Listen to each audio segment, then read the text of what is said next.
Extreme wealth is just one of the many privileges of being a Trump, but being the son of a former president also has its downsides. From having his every move monitored to serious death threats, Barron Trump's life is anything but charmed.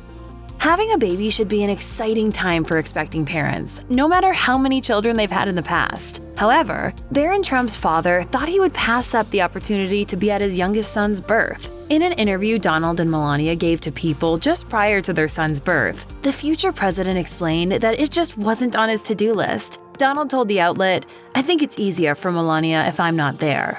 Elsewhere in the same interview, Donald said he will be a hands-off father. I'm not going to be doing the diapers. I'm not going to be making the food. Melania even admitted that when she first told her husband of the happy news, he wasn't exactly jumping for joy. She told the magazine, "He came home one day last August and I told him he'd be a daddy, and his reaction was, at first he needed to take it in." According to Mrs. Trump, he did come around to the idea, and when the news had set in, he was very happy. However, his tepid reaction to the birth couldn't have been nice for Barron to hear about. Knowing your elderly relatives can be a huge benefit for a number of reasons. Grandparents can teach us important things, are often much wiser than we are, and can give us insight into how our parents were raised, which leads to a better understanding of each other. Plus, there's all that love that they have to give. Sadly, Barron never got to meet his father's parents, Fred and Marianne Trump. Fred was an avid businessman. He was the proud owner of an apartment empire and had a huge influence on his son and his subsequent success. I learned so much just sitting at his feet, playing with blocks, listening to him negotiate with subcontractors. Though Barron could have undoubtedly learned a lot from his grandfather, Fred died several years before he was born in 1999. After a stay in hospital with a bout of pneumonia, he was 93. As for Donald Trump's mother, he has been vocal about how loving she was, telling the hosts of Fox and Friends, "I had a great mom. I love my mom and she loved me." So much of what I've done and so much of what I've become is because of my mother.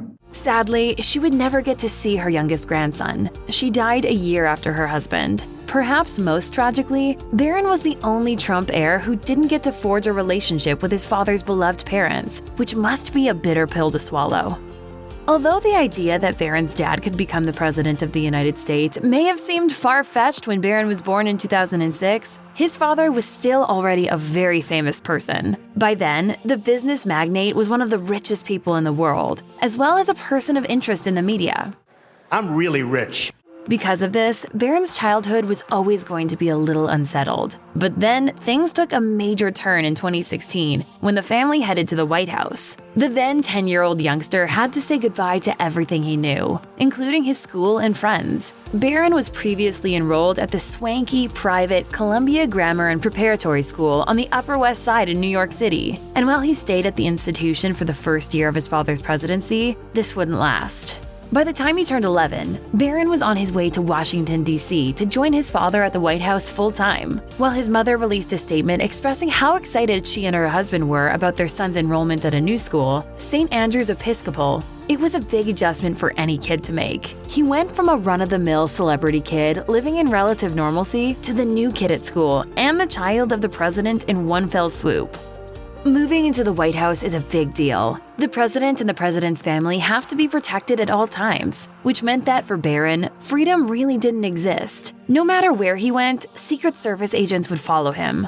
Simple trips to the store or out to eat were off the table because it would present such a risk that it wouldn't be worth it. While Barron was still in New York, Donald Trump told People that his son wasn't excited at the thought of living in the White House, saying, "He does love New York and he loves his school. Not so much living in the White House." In a previous interview, he even said that his son found the whole idea scary and didn't want to leave his friends. However, Barron did eventually move in with his father and instantly became part of the media storm that surrounded him. So Barron spent his fun, formative years living under a microscope with the whole world watching. Even though the family left the White House in 2021, the former president's son continued to have extra security protection until he was 16, while his parents will get it for the rest of their lives.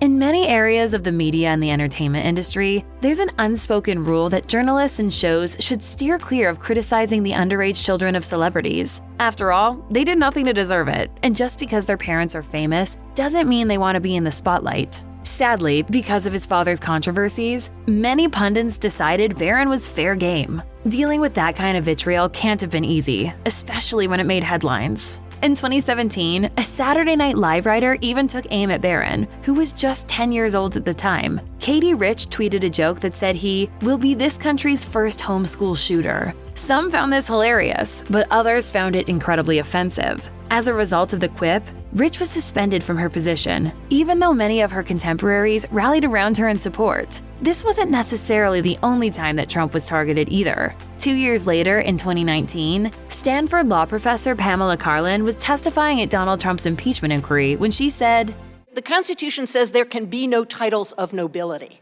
So while the president can name his son Barron, he can't make him a baron."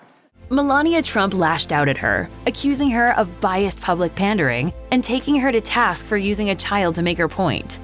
In trying times, leaning on family is one of the most important things anyone can do. For many kids, their parents are their safe space. But when you're Barron Trump, these norms don't apply. Throughout his father's political tenure, the media has fixated on the state of his parents' marriage. Rumors have swirled for years about whether the pair are truly happy. This was further compounded when former White House aide Omarosa Manigault-Newman released a memoir titled Unhinged, an insider's account of the Trump White House. Omarosa wrote in her book, "If Melania were to try to pull the ultimate humiliation and leave him while he's in office, he would find a way to punish her." The author went on to suggest that the billionaire could even have Melania deported. Other publications and media outlets love to raise questions about the relationship too. A May 2023 People article claimed that Melania is angry at her husband and leads her own separate life, while Vanity Fair writer Bess Levin went so far as to say, "Melania quite obviously despises her spouse." Perhaps it's easy to forget that at the heart of all of this is a young man who is unlikely to be thrilled by the constant speculation that his parents are miserable together. For all of the reasons already discussed, it isn't hard to see why Barron Trump's existence isn't as charmed as many might think it is. All the money in the world can't buy you happiness, and it can't buy you peace of mind either. While a nasty headliner joke can be hurtful enough, these problems can sometimes get much more serious. In August 2023, a Chicago woman was arrested after she sent death threats to the headmaster of Trump's school in Palm Beach, which he moved to after his father's presidency ended. According to NBC Chicago, Tracy Fiorenza wrote an email to the head teacher of the school that read, "I will state that I will shoot Donald Trump Sr. and Barron Trump straight in the face at any opportunity I get." She went on to state that she would slam a bullet into Barron's head. Understandably, these threats were taken very seriously, and Fiorenza was interviewed by the Secret Service before appearing in court. Politics evokes a passionate response, but inciting violence against anyone, let alone an innocent child, is never okay. The Trump family hasn't commented on the proceedings, but the Daily Mail reported around the same time that Melania was focused on keeping her son out of the limelight and helping him look for colleges. An insider also told People, "Remember, Melania is a mom with a not yet adult son to protect." There were many unexpected twists and turns in Donald Trump's presidency, including a global health issue that turned the world on its head. And I learned so much about coronavirus. And one thing that's for certain, don't let it dominate you. If Barron thought life would quiet down after his father's term ended, then he was very wrong. 3 years on, Donald Trump has been indicted 4 times. And although the former president may make light of this and deny all claims, he faces jail time if found guilty. In an interview with NBC's Meet the Press host Kristen Welker, the former president said he didn't even think about the possibility of going to jail, before explaining that he may be built differently. He also stated that he loses no sleep over his multiple indictments because he has faith that he's going to win. That's an impressive stance for someone in such deep hot water. But it begs the question, does his young son feel the same way? No matter what, Donald Trump is Barron's father, and he isn't a spring chicken anymore. The thought of your father going to jail must be terribly worrying, even if the politician isn't worried for himself. This trial is a total witch hunt. After all, family is family, and prison isn't a walk in the park, no matter how confident you are. While his fate isn't yet sealed, this could all mean that Trump would have to navigate the rest of his latter teens without his dad. From the moment he was born, Barron wasn't destined for a normal life. That said, Barron had mostly managed to stay out of the public eye and enjoy the finer things his father could provide without facing death threats, constant ridicule, and speculation. But his family's stint in the White House set his life on a different course. Now a teenager, Barron Trump must try to forge his own path. However, one thing is for certain: he will never lead a normal life. His father's notoriety and the Trump name have the power to help and hinder him in equal measure. So what will his life look like moving forward? Can Barron move past everything he has experienced, or has it been too much to bear? The answer is much more complicated than we might think, especially as the drama surrounding his father's indictments barrels on. It will be some time before we see him develop into adulthood. However, it's not a stretch to say that whatever Barron does, his life won't be the same as his peers, thanks to the incredible experiences of his childhood.